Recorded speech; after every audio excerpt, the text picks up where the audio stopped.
আগের দিনের এই ভিডিওটা করার পর আরেকটা জিনিস প্রবলেমের হয়েছে যে এগুলো তো সোজা, তো আমরা হাত সোজা রেখেই ইজিলি এইগুলো করতে পারি, কিন্তু এই রকম শোয়ানোগুলো মানে এই যে এই রকম টানের আইব্রোর ওপরের যেগুলো, সেগুলো করার সময় আমরা হাতটা কিভাবে রাখলে ইজিলি পাতাগুলো করতে পারবো। তো চলো আজকে সেটাই দেখে নিই। তো সবার ফার্স্ট তো লাইন টেনে নিলাম, এরপর গাইডলাইনের পালা।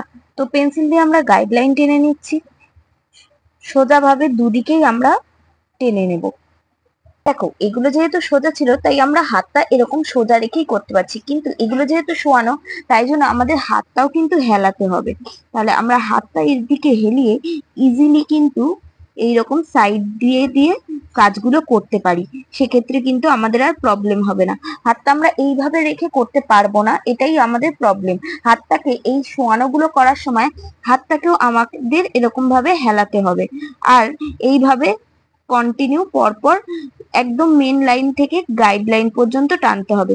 তাহলেই আমাদের সুন্দরভাবে এই জিনিসগুলো ড্র হয়ে যাবে। তো এর দিকে যেরকম করেছি এই দিকেও একইভাবে করলাম, পরপর স্টেপ বাই স্টেপ একটার পর একটা আমরা এইভাবেই করে নেব। এক্ষেত্রে শুধু আমাদের হাতটাকে হেলাতে হবে, তবে আমাদের জিনিসগুলো সুন্দরভাবে ক্রিয়েট করা হবে।